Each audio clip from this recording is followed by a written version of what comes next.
तो चुनाव आयोग को ये काम 2021 में करना चाहिए था, 2022 में करना चाहिए था।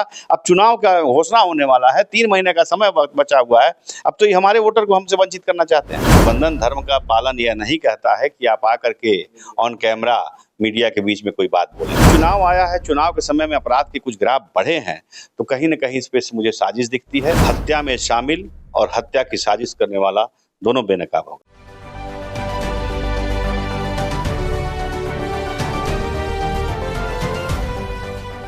नमस्कार, आप स्वराज पोस्ट देख रहे हैं और मैं हूं आपके साथ अभिनव कुमार। बिहार में लॉ एंड ऑर्डर की स्थिति को लेकर लगातार विपक्ष सवाल उठा रहा है। विपक्ष के द्वारा कहा जा रहा है कि बिहार में अब लॉ एंड ऑर्डर बचा नहीं है, अपराधियों का मनोबल काफी बढ़ गया है। इसी पूरे घटनाक्रम पे बातचीत करने के लिए भाजपा के पूर्व विधायक और भाजपा नेता राजन तिवारी हैं। जरा इनसे समझने का प्रयास किया जाए कि बिहार के लॉ एंड ऑर्डर की स्थिति को लेकर क्या कुछ सोचते हैं। कल रात जिस तरीके से जो घटना हुई सर पटना में, बिहार की राजधानी में, इसको आप किस तरीके से देखते हैं?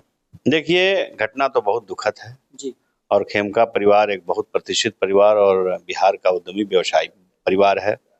घटना का जितनी निंदा की जाए कम है, लेकिन हमारी पुलिस तत्परता से वहां पहुंची, जांच चल रहा है, एसआईटी टीम का गठन हो गया है, बहुत जल्द इसका पर्दाफाश होगा।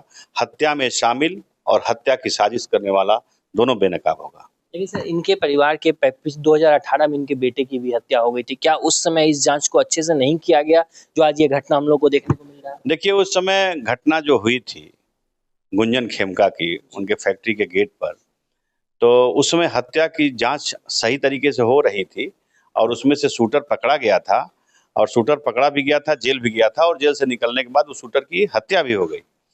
लेकिन उसकी जांच अगर सही तरीके से, एक बात सही आपका कथन सही है कि अगर जांच सही तरीके से कर ली गई होती और जांच करके जो करवाने वाला था वो पकड़ में आ गया होता, तो आज उनके पिताजी आज इस दुनिया में रहते और उनके साथ ऐसी दुर्घटना ना होती। अच्छा सर, प्रशांत किशोर इस पूरे घटनाक्रम पर वो भी अपना बात रख रहे हैं। वो कह रहे हैं कि लालू प्रसाद यादव के जंगल राज और नीतीश कुमार के राज में कोई अंतर बचा नहीं है, अपराधियों का मनोबल काफी बढ़ गया, अधिकारियों का भी मनोबल बढ़ गया है। देखिए, एक बात बताएं आपको कि लालू प्रसाद यादव जी के समय में क्या था, आप लोग पता नहीं उसमें आपका उम्र क्या होगा। 15 साल लालू जी का शासनकाल रहा है, उनके शासनकाल को से ज़्यादा बेहतर हमारा शासनकाल है। अच्छा, हम लोगों का 20 साल में विकास की गति देखिए, बिहार में कितने विकास हुए, कितने इंजीनियरिंग कॉलेज खुले, कितने मेडिकल कॉलेज खुले, सड़क का जाल बिछ गया, कहीं विकास आपको अवरुद्ध दिखता नहीं है। पटना का सौंदर्यीकरण देखिए, मैरीन ड्राइव देखिए। अब विकास की अगर गिनती शुरू कर दें तो हजारों ऐसी चीज़ें हैं, हजारों ऐसी क्रियान्वयन कार्य है जो हमारी पार्टी ने किया है और पूरे बिहार के लिए और हम लोगों के लिए किया है ना। पहले हम मोतिहारी से पटना आते थे तो 8 घंटे पहुंचते थे, अब मोतिहारी से पटना आते हैं तो 2 से ढाई घंटा में पहुंचते हैं। तो यही तो विकास है। विकास और क्या चीज़, विकास और क्या चाहिए। हाँ, इस बीच में चुनाव आया है, चुनाव के समय में अपराध के कुछ ग्राफ बढ़े हैं, तो कहीं न कहीं इस पे मुझे साजिश दिखती है कि हमारी सरकार को, हमारी गठबंधन को बदनाम किया जा रहा है।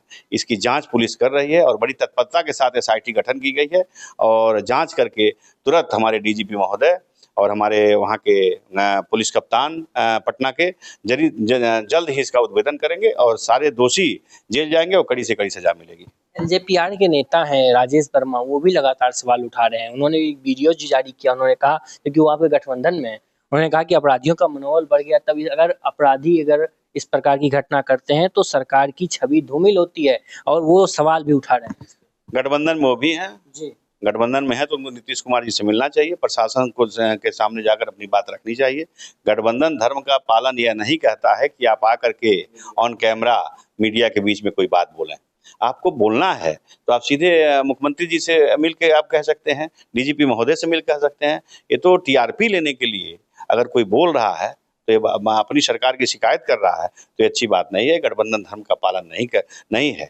मैं ऐसे बयान से परहेज करता हूं और गुरेज रखने के लिए अपने गठबंधन साथियों को भी बचने के लिए इससे बचने के लिए आग्रह करता हूं। इलेक्शन कमीशन का ये जो रुख है, एक बार फिर से उसमें सर्वे करने की बात की जाए, वोटर लिस्ट का सर्वे हो रहा है, इसको आप किस तरीके से देखते हैं? इसको लेकर विपक्ष पूरा एकजुट हो गया है, वो कह रहा है कि यहाँ लोगों का अधिकार छीना जा रहा है। आप इसको किस तरीके से देखते हैं? मैं इस तरीके से देखता हूँ कि इलेक्शन कमीशन का जल्दीबाजी में लिया गया फैसला। 20 में चुनाव हुआ था, 20 के बाद 21 में वो लोग ये फैसला कर लेते तो अच्छी बात होती, लेकिन 3 महीना चुनाव बचा है, 1 महीने का समय दिया गया है और इतनी जल्दीबाजी फैसला लेने का कोई मतलब नहीं था। क्या मतलब भाई, हमारे ही वोटर को छटनी हो रही है। हमारा जो एनडीए का वोटर है, ओबीसी, ईबीसी, पिछड़े, दलित, महादलित, जो हमारे वोटर हैं, एक दलित महादलित नीतीश जी ने जो बनाया था, वो सब हमारे वोटर हैं, और हमारे वोटर का ही इसमें छटनी हो जाएगा तो हानि तो हमको होगा ना। इस पे विपक्ष बोल रहा है तो उसको ठीक है, उनको बोलना चाहिए, सबको जब अपनी बात रखने का अधिकार है, लेकिन हमारे वोटर ही से वंचित हो जाएंगे। एक बात जान लीजिए आपको कि चुनाव आयोग को इस फैसला को, आपके माध्यम से मैं चुनाव आयोग को के चीफ को अनुरोध करूंगा आपके चैनल के माध्यम से कि इस फैसला को वापस लें और चुनाव के बाद तुरंत अपना ये दिशा निर्देश दें, और तब वो पूरे बिहार के मतदाता सूची का जांच करावें और सही को सही और गलत को गलत कहें। सर मतलब आप इस बात को मानते हैं कि विपक्ष जिस तरीके से कह रहा है कि इसमें साजिश हो रही, आप इसको समर्थन करते हैं? नहीं, मैं समर्थन नहीं करता, मैं अपने समर्थकों की बात करता हूँ। मेरा जो समर्थक है, ईबीसी समाज, ओबीसी समाज, पिछड़ा, अति पिछड़ा, दलित, महादलित, चाहे और भी जितनी कास्ट के लोग हैं, बहुत सारे लोग वंचित हो जाएंगे ना। जो आप हम देखिए, सबसे बड़ी चीज है हमारे यहाँ, जांच सबसे पहले होना चाहिए रोहिंग्या की, जांच होना चाहिए बांग्लादेशियों की, इसकी जांच पहले कर लेनी चाहिए चुनाव आयोग को। जो हमारे बॉर्डर एरिया में, कोसी जोन में, जो बांग्लादेशी घुसपैठी रोहिंग्या आकर के वोटर लिस्ट में बना करके 5-5 लाख, 6-6 लाख, 7-7 लाख, 10-10 लाख तक घुसे हुए हैं। यहाँ तक कि चंपारण में भी कुछ रोहिंग्या बांग्लादेशी आके बसे हैं, कुछ सिवान में बसे हैं, और हमारे जो कोसी है, सीमांचल एरिया है, उस एरिया में सारे बसे हुए। पहले उनकी जांच करके उनको वोटर लिस्ट से वंचित करना चाहिए। अब तो ये तो हमारे सारे वोटर हमारे भी इसमें बाधित हो जा रहे हैं जो जांच करा रही है चुनाव आयोग। तो चुनाव आयोग को ये काम 2021 में करना चाहिए था, 2022 में करना चाहिए था। अब चुनाव का घोषणा होने वाला है, 3 महीने का समय बचा हुआ है, अब तो ये हमारे वोटर को हमसे वंचित करना चाहते हैं।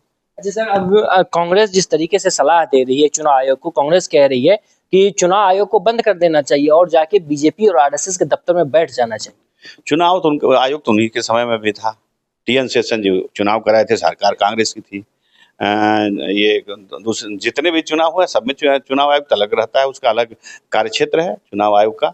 लेकिन चुनाव आयोग से आप अपनी बात रख सकते हैं, और जो अगर जनता के हित की बात है, जनता को मताधिकार का प्रयोग करने की बात है, तो चुनाव आयोग से इस बात को अनुरोध करना चाहिए कि भाई इसको चुनाव के बाद शुरू कीजिए, ये बात करनी चाहिए। अब तो विपक्ष के लिए अब तो उनको कोई काम लगता है, सरकार करेगी, जो भी कोई बात हो जाए तो कहीं का ये डीएम साहब भाजपा के हैं, एसपी साहब भाजपा के हैं, गवर्नर भाजपा के हैं, सब तो उनको भाजपा का ही दिखता है। तो आखिरी में जाते जाते तेजस्वी यादव को लेकर क्या सोचते हैं? बिहार में तो टाल ठोक रहे हैं, वो कह रहे हैं 20 साल आप लोगों ने नीतीश कुमार को दे दिया, 20 महीना हमको दे दीजिए, बिहार की दिशा और दशा बदल देंगे। आप मानते हैं कि 20 महीना तेजस्वी यादव को मिलना चाहिए? 15 साल उनके परिवार को मिल चुका है, 15 साल उनका परिवार भी राज किया है बिहार पर, और 15 साल में उन्होंने क्या किया है बिहार की जनता बखूबी देखी हुई है। और तेजस्वी जी भी नीतीश जी के साथ सरकार में रहे 18 महीना। हाँ ठीक है, नया जोश है, नया जुनून है, कुछ करने की उनको ललक है। तो अगर वैकेंसी आएगी, तो अगर वैकेंसी अगर रहेगा तब ना, अभी तो वैकेंसी नहीं है, अभी तो 2025 फिर से नीतीश। वैकेंसी फुल है? वैकेंसी फुल है, तो वैकेंसी आएगी तो अपना दिखाएंगे अपना कर्तव्य। अभी वैकेंसी नहीं है। चलिए, बहुत बहुत धन्यवाद। ये थे हमारे साथ राजन तिवारी। आप लोग इस पूरे बातचीत पर क्या सोचते हैं, कमेंट में प्रतिक्रिया जरूर लिखिएगा। नमस्कार।